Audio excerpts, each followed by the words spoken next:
The purpose of this webinar is really just to summarize some of the issues that have come up as we've done these assessment tool workshops around the place. Ideas from people and concerns from people about getting people, I guess, emotionally ready to sit an adaptive assessment. Some of the more cynical people have said, why should we have to get people ready to sit an assessment?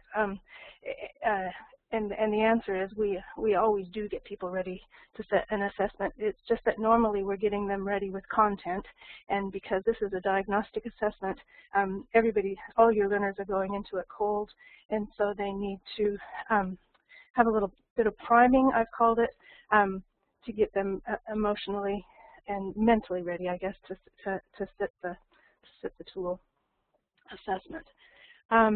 So I am going to try and move to the next slide here.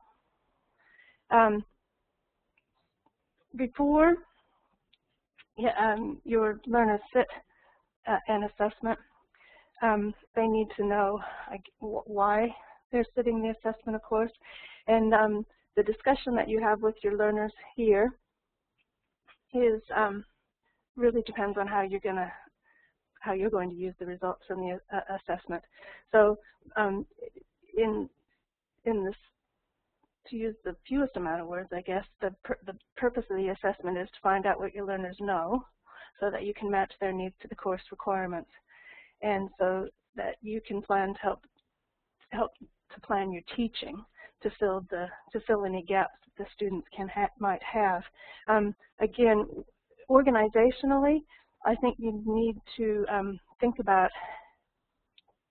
when and how you get your learners ready to sit the assessment. I know my other job is with Christchurch Polytech, and our literacy and numeracy coordinator spent quite a lot of time getting the tutors who were responsible for putting their own learners through the assessment tool. There was quite a lot of training involved in getting them ready to get their learners ready, basically. So organizationally, we need to think about when does this happen, when can we sit down with our learners and let them know why they're doing this assessment, rather than just handing them an assessment code and saying, go to it, go do the assessment because you have to. Obviously, we want to get the best result that we can out of the assessment tool, and so the learners need to go into it, I guess, with the best mindset that they can so that we get the best information out. Now, I'm going to just keep my eye on the chat window. So if you've got any questions as we go along, I'm happy to field them as we go. Probably what I'll do is before I move each slide, address the questions or comments that you've put into the chat box. So do feel free to if you've got comments or questions as we go along, to put them into the chat box. Make sure that you send them to all participants so that we can all share in the conversation. Okay. This adaptive assessment is different than what learners are used to using or seeing, and so you need to explain to them that it will react to their responses. Okay, so if they're doing an online adaptive assessment, they have to answer every question because the computer or the tool can't decide what the next question is going to be until it has a response from the previous question. If they get a question correct, then the next question will be at that same level or at a slightly higher level. If it's incorrect, then the tool will go back down a step, or again ask another question at a similar level. So that's the adaptive nature of the tool. The other thing that you need to make sure that they're aware of and can cope with is that it is an online tool, so there are some IT skills that are required.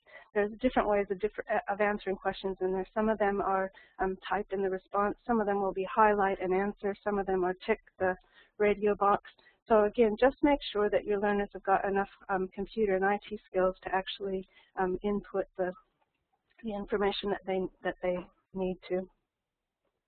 Okay, just about to move on to the next slide. So if you've got any comments, questions, type away. Okay, so again, this getting your learners ready to sit the assessment is going to take some time. And whether you do it as a group or whether you sit down one-to-one with your learners is going to depend very much on your organization size, how many learners going through, how many resources you've got.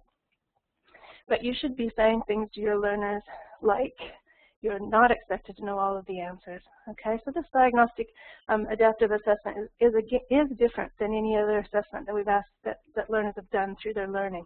Normally, we teach a topic, and the purpose, if we're doing a summative assessment, the purpose of the assessment is to find out if they understood what they were supposed to, or took in what they were supposed to take. Whereas this assessment is a diagnostic assessment, and so they're not expected to know everything going into it.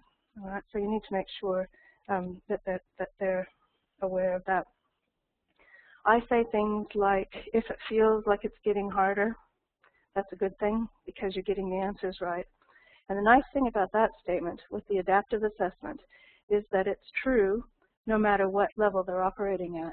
Okay, so if you have a step 5 learner or step 6 learner well up the progressions, actually those questions are getting darn hard as they get those right.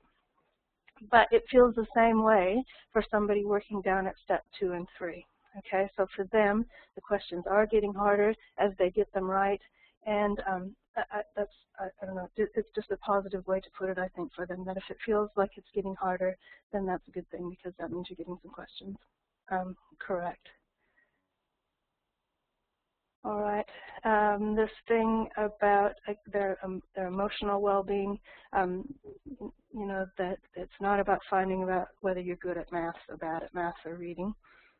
It's about finding out what you already know and how we can do a better job of teaching you. Okay, so obviously you want to keep everything in the most positive light that you can. Okay, so again, with that adaptive assessment, it's a good idea to remember that that it's the tool's job to make you miss the question. Okay, it's going to keep getting harder until you do miss. So it's really important. I had a conversation with somebody who had a learner who was absolutely gutted at the end of an assessment when they got the results back because they'd gotten quite a few wrong. This was a learner who was used to studying hard and getting things right. And so they had to have a conversation about, you know, the purpose of this tool is to keep asking questions until you do get it wrong. So we expect people to have quite a few of the little white circles on their report at the end. Okay, now again, if you feel free to jump in here if you've got stories that you want to share about your learners or ideas for getting people ready. Okay, because I certainly don't have all the answers from this end, and I would love to hear your input as well. Okay, just some logistics. If you are going to run the assessment tool with large groups of learners, again, this is stuff that I've picked up from tutors at CPIT. It's a really good idea to print the assessment codes and cut them up and give them to your learners even before they get to the computer suite. I know we tried to do the assessment very early on in the course, and some tutors use that then as their a way of taking roll for that first session. So that's just a handy-dandy little logistics thing. And obviously, if you're going to be using a computer suite or the computer system in your organization and there's a separate login to get into the network, because this is happening very early in the course for a lot of learners, just make sure that they've got their student IDs all sorted out so they can actually get into the network before you get to the computer suite, so you don't run around like a chicken with your head cut off trying to troubleshoot everything. And then again, make sure the computers are all on, and we just write the website for the assessment up on the board. Make sure that people know how to get into an internet browser and to type in that website address. Okay, so just checking the chat thing here. Connie says, has anyone experienced a learner that's refused to complete the assessment, regardless of the way that it has been languaged? I don't know of anyone that has. Anybody out there in listening land that has had a learner that refuses? If they refuse, then there's not much we can do about that. They are adults, and it is something they can refuse to do. If anybody's got any replies for Connie, just feel free to type them in. Make sure you send it to all participants.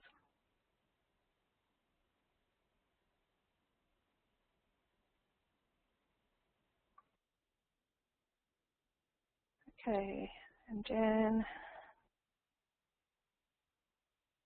Oh, yep, that's a good idea, Jan. The putting a link within your network on the learner's desktop so they can get go straight to that to the login place.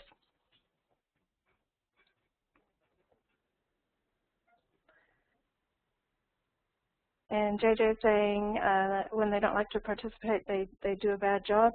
Yeah, and that's again, the tool is what it is, and like any assessment, the learner's motivation and the learner's mindset going into it are going to affect the results. And that's the case with any assessment that we do.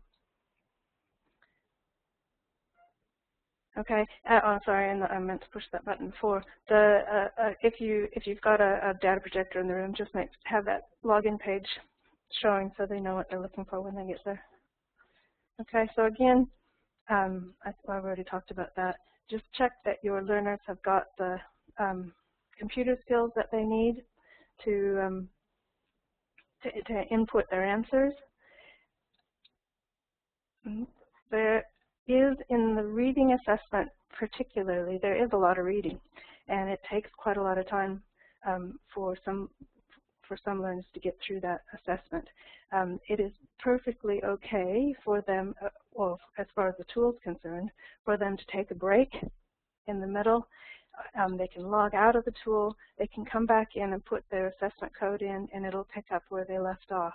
Okay, so if you're watching a group and you see somebody getting really stressed out or antsy, then they need to know that they can take a break.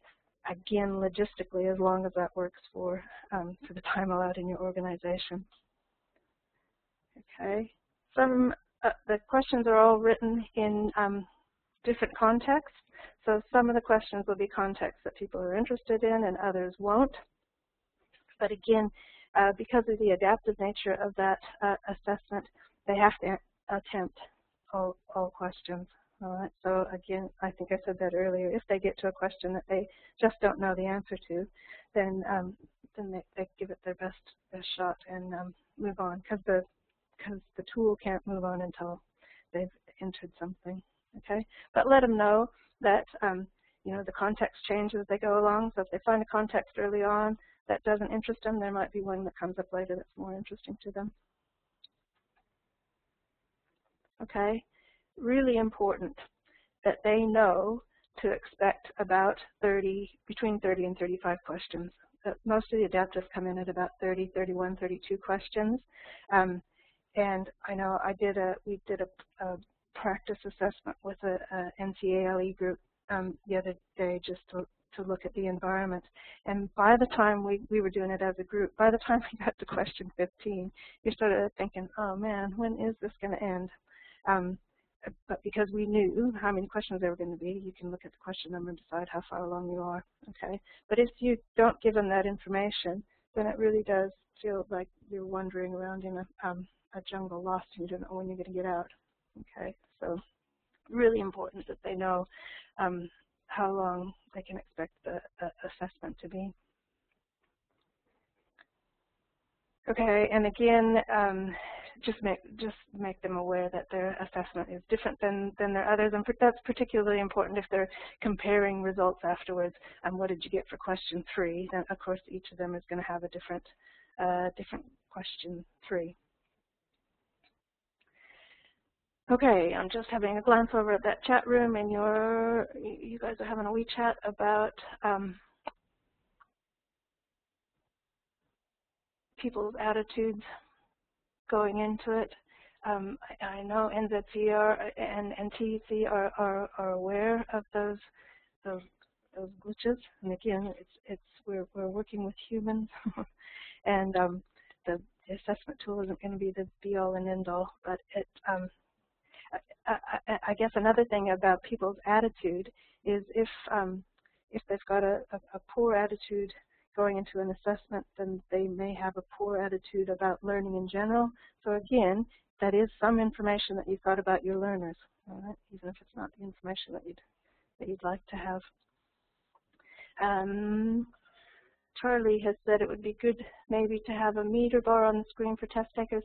Yes, I agree, Charlie, and I think that's something we should put to NZCR. NZCR has got a FAQ area, and they are also very good about responding to suggestions and things that users discover as you use the tool. So I think that idea should be put forward to NZCR to see if it's plausible to do that.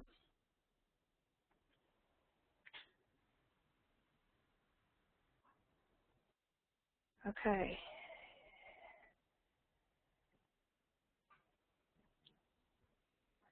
I'm just sorry, just watching the chat screen there, and Gillen is relaying a student who refused, where the implication of the institution reporting TEC. Okay, and so again, it's a matter of communicating with TEC. If you've got students, and if it's one student out of 600 students, I don't think it's an issue. If it starts being 60 students out of 600 students, then we've got issues. Yep, Jan has said mentioned about splitting the session in 2. So you can do that with a single assessment. Do half of it in one day, or if you're doing both the numeracy and the reading assessment, I think that's a really good point. Sometimes people have tried to do that back to back, and I think that affects the results. It's a heck of a long time to sit and do an assessment if you're doing the reading and the numeracy one back to back. So if you can spread them out a little bit and even split within the assessment, you've got the opportunity to split them up a bit. Okay. And again, I know organizational logistics affect that, but we try to make the environment as pleasant as possible for the learners, is I guess the basic endpoint. Okay, so just some statements that you can use with your learners. Ask, particularly if you're worried about their IT skills, give them, there's 3 or 4 practice questions at the beginning of each assessment. So if they're not comfortable with the online environment particularly, get them to do those so they can practice how to input. Let them know that there's going to be 30 to 35 questions in total. And just that statement about getting up and walking away if you need to. And if you really don't have a clue about an answer, take your best guess and put an answer in.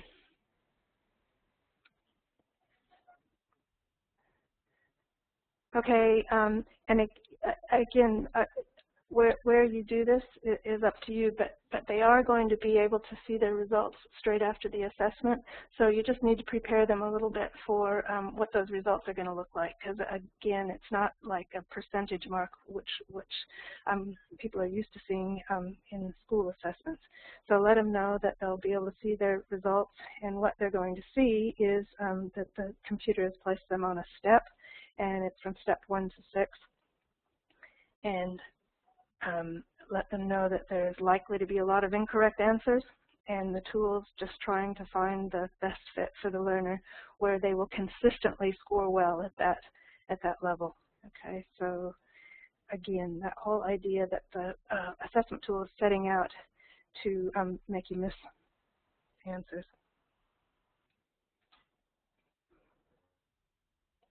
Okay. And so what they'll see is the question numbers that they got right and wrong, and their final step. So you just need to say things like, at the end, your results will give you a number from step 1 to 6. I think less is more probably here, because we obviously can't explain the progressions to our learners. So I just say that it's a scale from 1 to 6. And if you have mapped your course, then you can mention that our course, we think the demands are at about step 3 or 4. So if you're scoring less than step 3 or 4, then we'll put some supports in place to help you deal with our course material.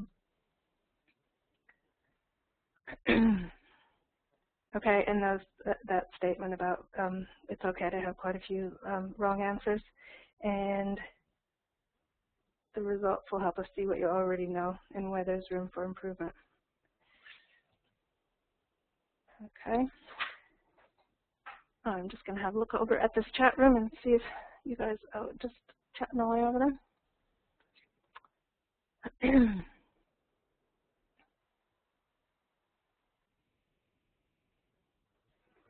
Mickey McCartney's asking about resources. That I missed the thing from Mark, I guess. Was that a private conversation?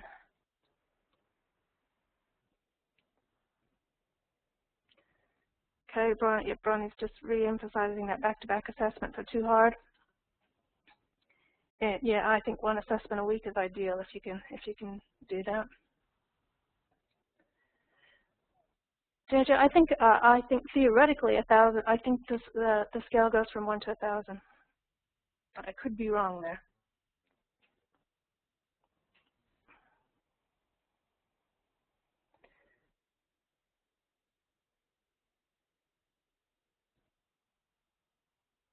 Okay, Mark's asked about generic resources. Generic resources for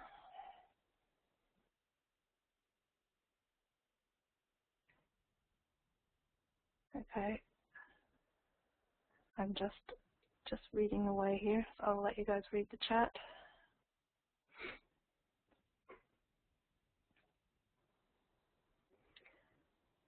Kathy has asked how often they should be sitting assessments, and I think that's still one of the things that we are working our way through. And the short answer is that you shouldn't be assessing any more often than you think you're going to be able to show progress. So if you've had an intensive amount of work where you were building some, purposely building some literacy skills into your lessons, then you might be able to have an assessment more often. But if you're doing embedding over a vocational course and you're doing a little bit here and a little bit there and hoping that it's having a cumulative effect, then you wouldn't, the assessments would be further apart. Some of that's going to be driven by reports to TEC. So if you're asked to do a early course assessment and a post-course assessment, then obviously that's going to determine how far apart the assessments are. Does anyone else have any a reply for Kathy about how often they're sitting assessments?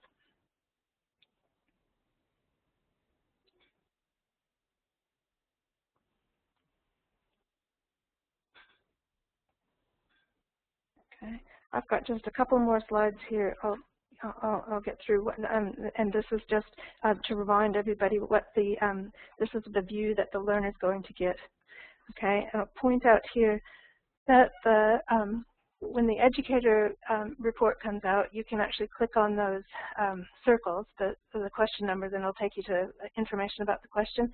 The learners can't do that. Okay, so all they get is this scatter plot, and at the top it says what step they are. Okay, so you really, if they're going to look at this, need to be prepared to give them a little bit of information about what it's showing.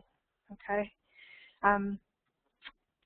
The black questions are the ones they got right, and the white ones are the ones that they got wrong, of course. And the shaded area around that step is a margin of error, so that we can say that they scored whatever that number is, 600 plus or minus about 30. It'll be okay. And I just thought, if we've got a minute here, that there's often some confusion about that, how that line actually gets placed, and it's not. This one kind of sits in the middle of the scatter plot. Often the line is quite a bit lower than the spots, and the way that that's set is that that we expect the learner to get 70%, much less than 70% of the questions located above that level correct.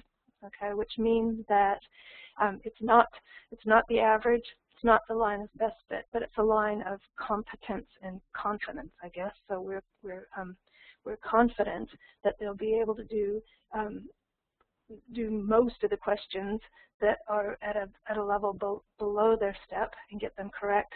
We expect them to get about 70% of the questions at step 3 for this learner correct, and we expect them to struggle with most of the questions above step 4, or most of the demands above step 3 in this case. Okay, so that's why often that line looks a bit low for the scatter plot. Okay, my clock is showing 1 o'clock, and you've got a bit of a chat going here, so I haven't got a problem with, I'm just going to go back up and read a few of these questions and see if there's anything that you haven't answered yourselves. Okay, so Bronnie's got some ideas there about some experience with how often they are assessing their learners.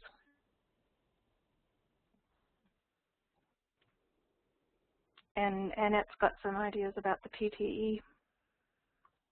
Okay, so it's very much about how long your program is.